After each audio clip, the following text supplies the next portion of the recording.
Well, hello there. I'm sorry that I'm a little bit late because what happened was that for some reason it just wouldn't go live. And I just wanted to just make sure that, we had the opportunity to talk today. And so I had to go and reboot my computer in order to make it work.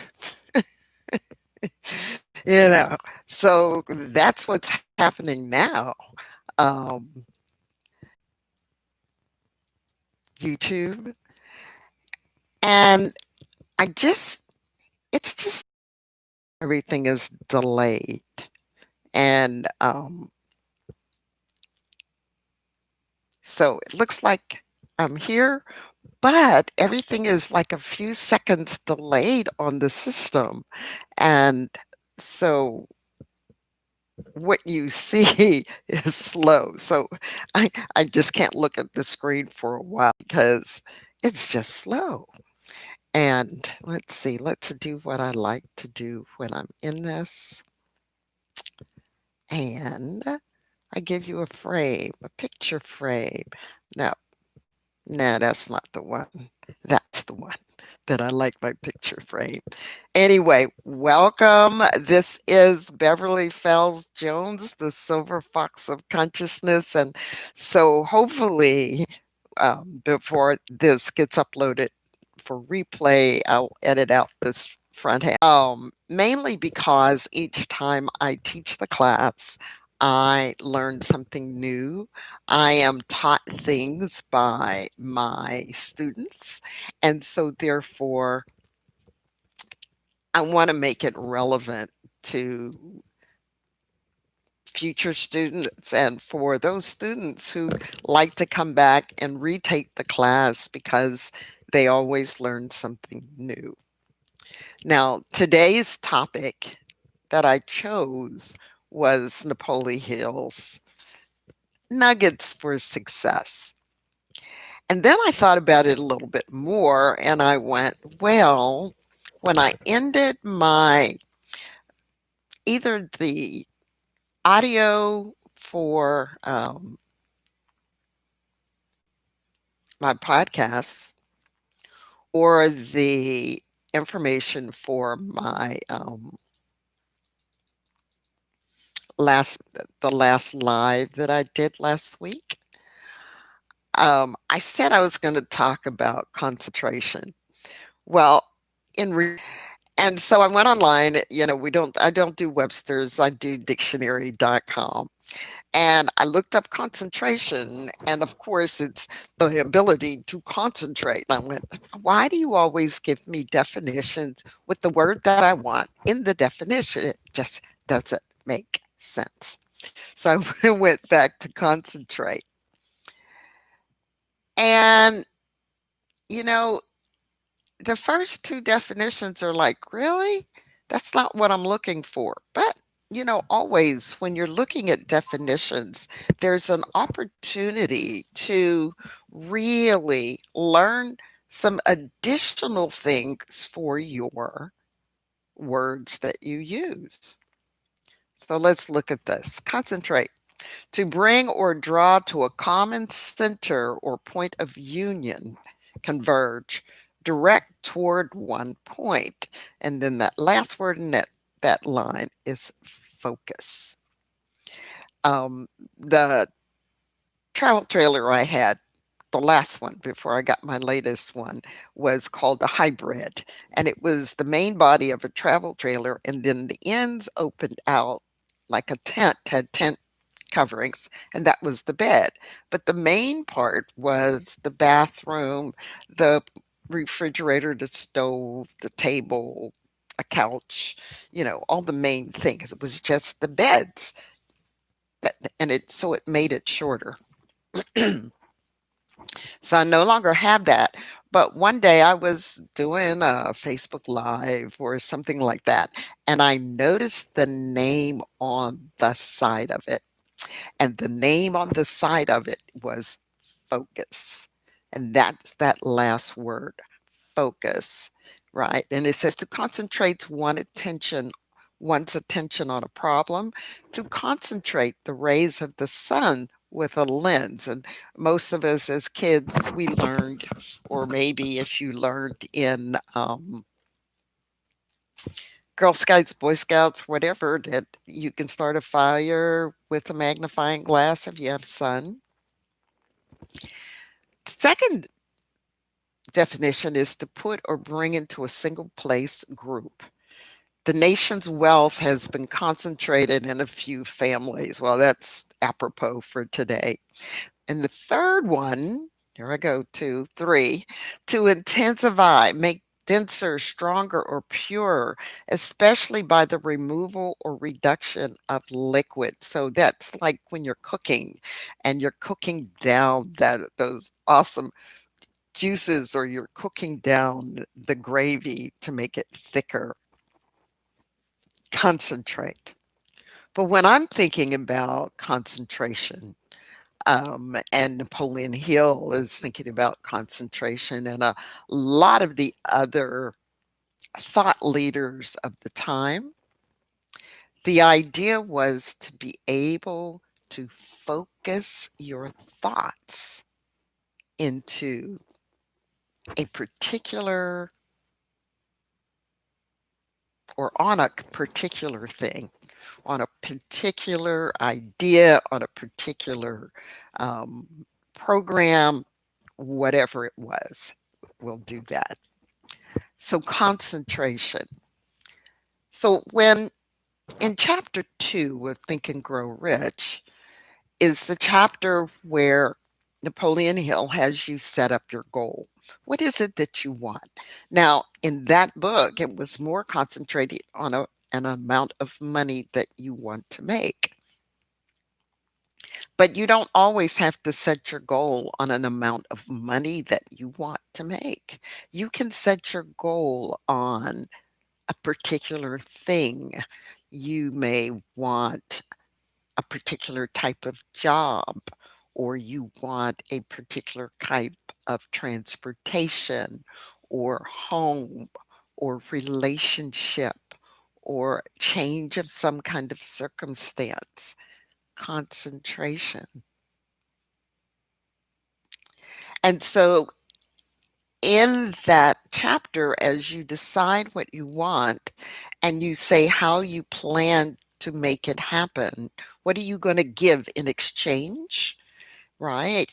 What is the first steps that you're going to do when you're looking at this? Now, I'm pulling up my notes. Always do. I don't like to be around without them. And these notes are the um, workbook that I created for the Think and Grow Rich class. So here's what he says. Number one, fix in your mind the exact amount of money you desire. Well, I'm saying fix in your mind the exact thing that you want to come into your life. Determine what that I never really did.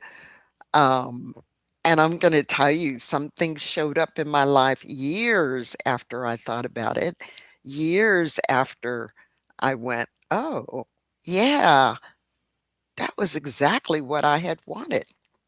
And I talk about that in other videos.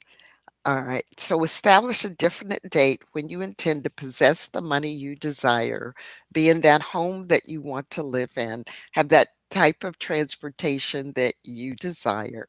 Now, one of the things I always talk about is that be reasonable with that time frame. If you are a thousandaire and you want to be a multimillionaire, do not say tomorrow or in 3 weeks or in 4 weeks, not unless you intend to hit the lottery. Okay? All right. So, but give it a reasonable amount of time. It takes a baby 9 months to come into this world as a good and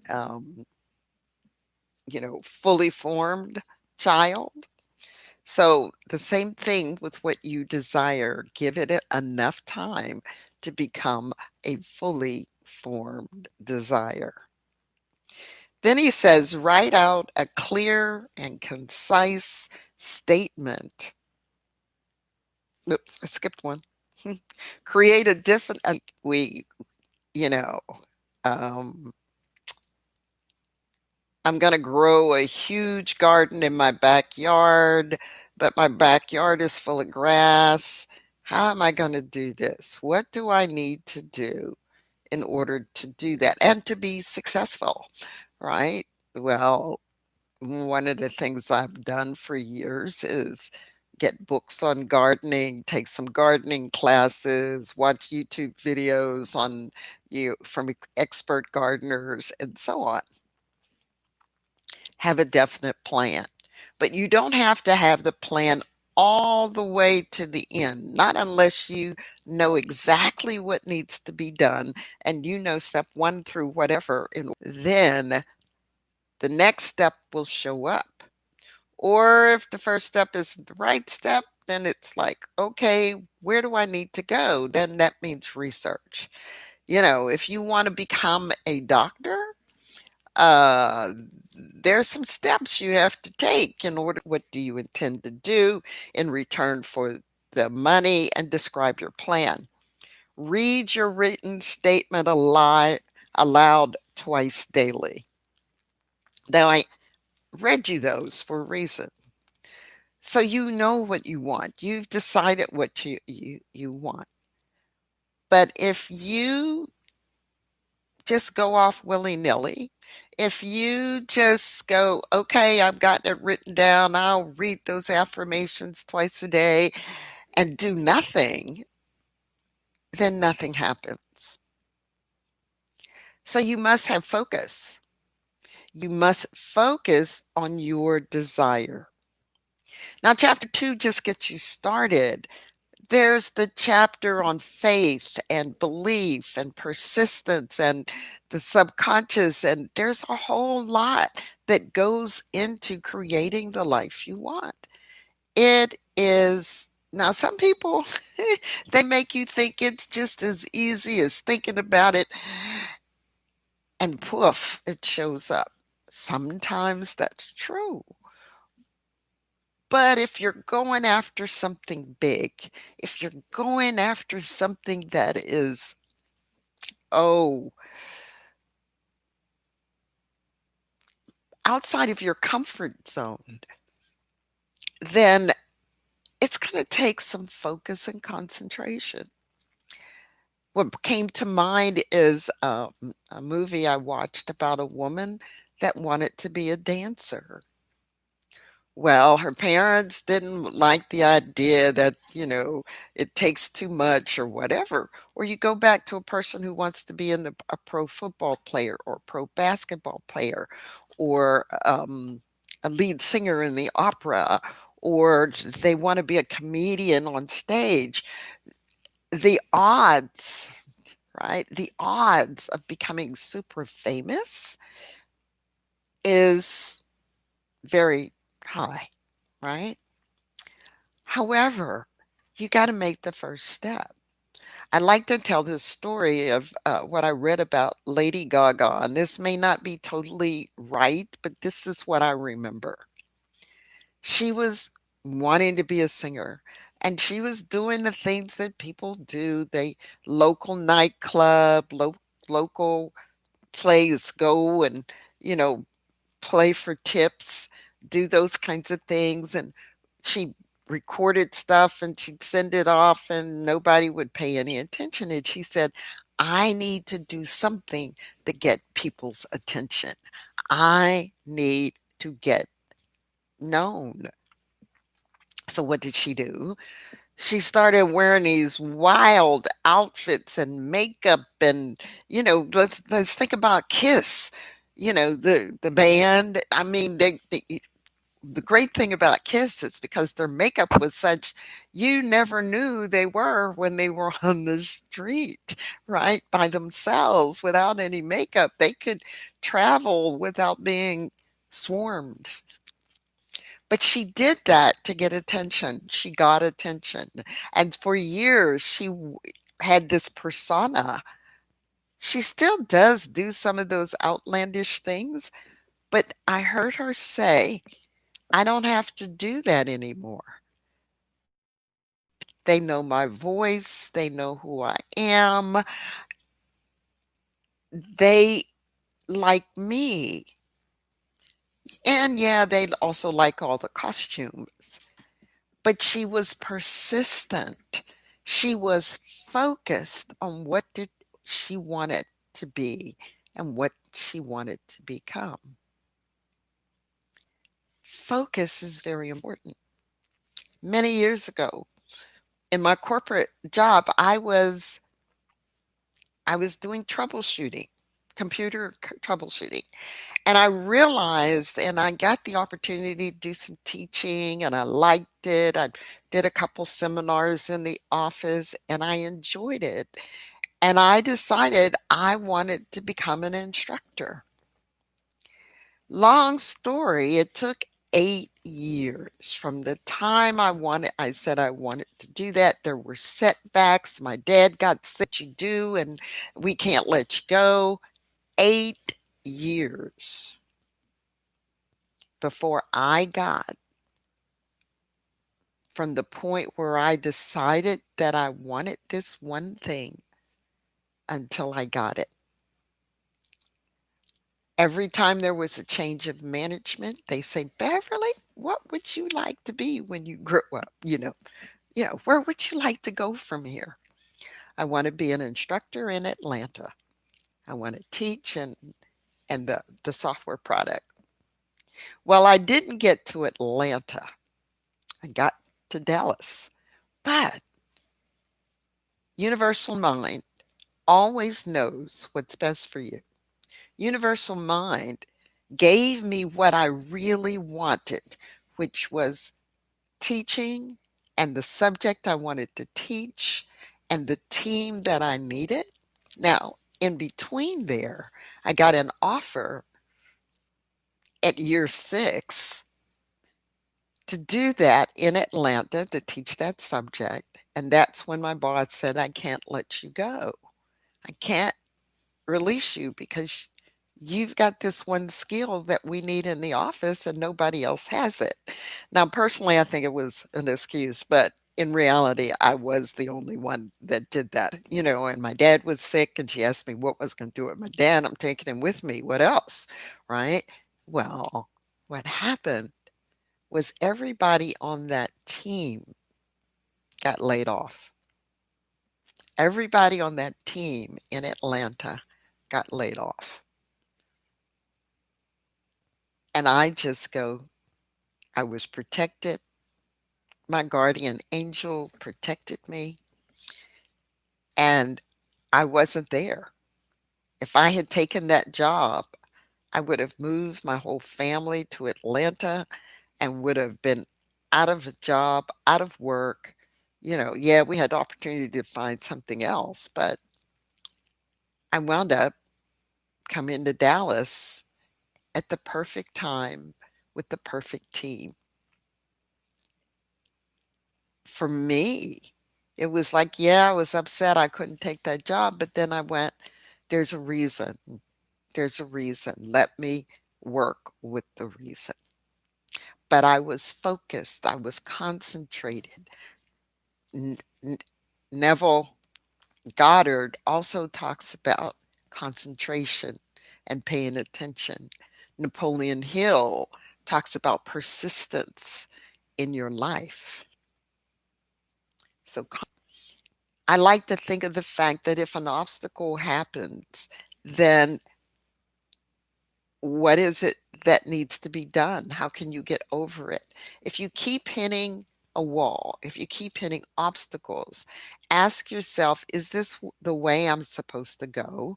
Is this the direction I'm supposed to be in? Am I supposed to do this? Or am I going about this in the wrong manner? Always pay attention to what's going on in your life when you're going after what you need. So I follow or I study lots of thought leaders from the early 1900s. And I'm doing another book study. And Charles Snell has a thing called the Master Key System. And I'm going through this program with two other people. We're studying this together. It's 24 weeks worth of study. But I wanted to share this particular statement with you. There is no limit to what this law can do for you. So we're talking law of attraction. We're talking about the law of what I want to say, um, bringing things into your life. The way this world works is referred to as the law. There is no limit to what this law can do for you. Dare to believe in your own idea. Dare to believe in what you want. Dare to believe in what you desire. Dare to believe that you can accomplish what you desire. Remember that nature is plastic to the idea. Think of plastic to the ideal. Think of the ideal as an already accomplished fact.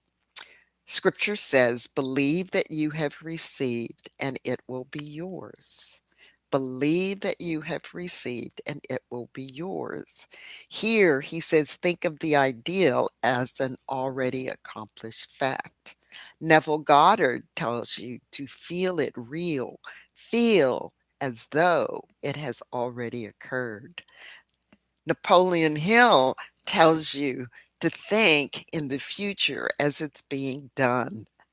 When you do those affirmations, it's completed. So from location to from not location, but thought leader to thought leader to thought leader to the scriptures to to the people of today who are teaching you and talking to you. Believe in yourself. Believe that you have the capability of creating the life you want. It's not about where your circumstances are right now. You may be in just dire circumstances. This whole lockdown thing, people have lost their homes. They're they're being evicted and they're winding up living in their cars. I was reading an article where a city golf course has been turned into a tent city because people are being, they have no income. They have no way to pay their rent. And even if they had, they might only have partial amount of money for rent. And so they are being put out. They're living in their cars.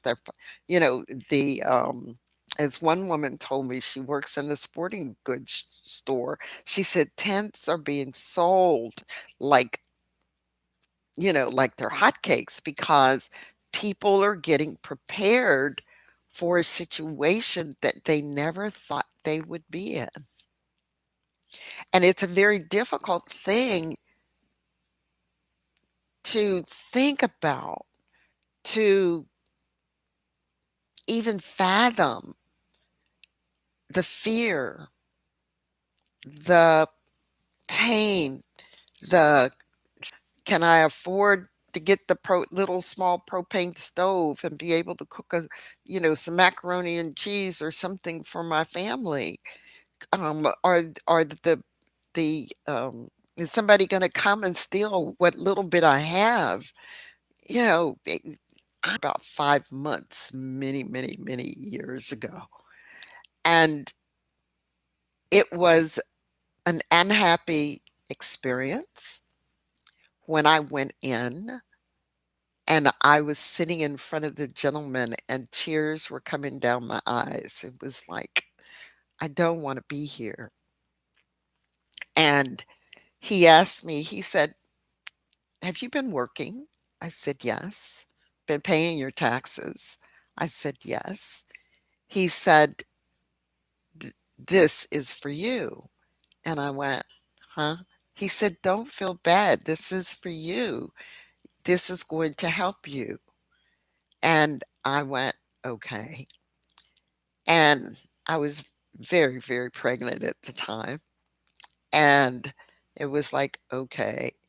And back then, you didn't work past your 6th month. The last 3 months, they didn't let you work. So, it was like I have money, but he made me feel comfortable. And I told him I'll be off as soon as possible. He said, "You take your time, you do what you need to do.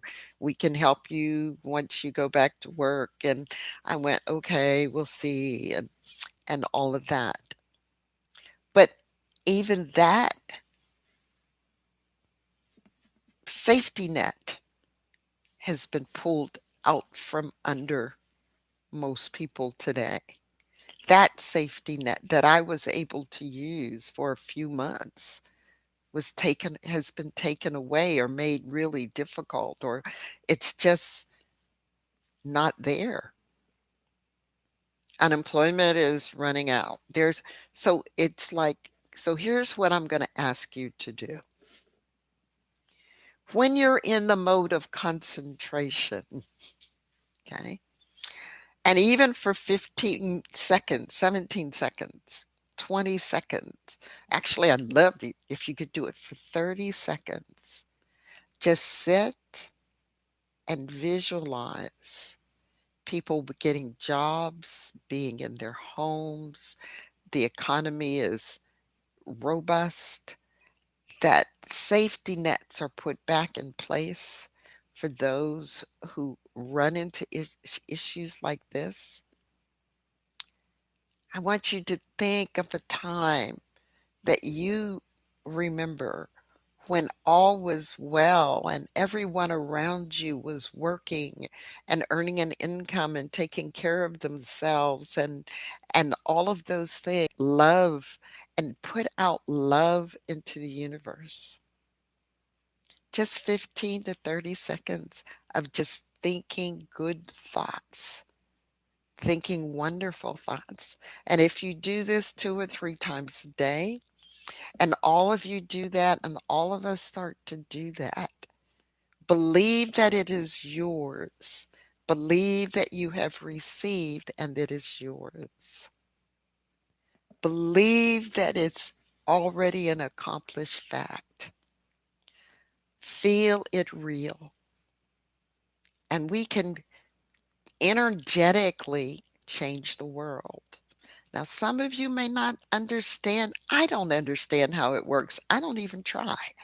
I just know that this world, this fantastic, wonderful world of ours, was built with rules and regulations, and we were given the power of word and thought to create.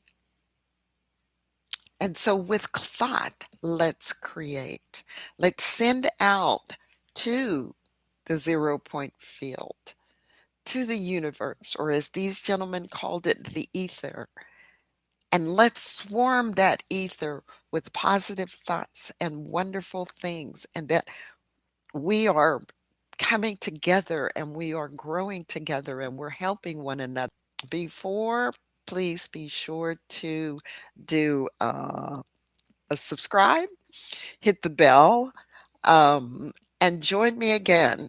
It is my intention to do a live on Friday mornings. And so this is live number 2. So, and getting there. So I do not know who I'm going to talk about next Friday. It may be Neville Goddard. It might be Napoleon Hill. It might be me. It might be Charles Hannell. But we'll find a tip. If you've got a suggestion of what you want me to talk about, put it in the comments. Throw it in the comments below, and I'll be glad to take a look at it and see about giving you a conversation on those things. Again, this Beverly Fells Jones, as you have believed, let it be done to you, and it is so.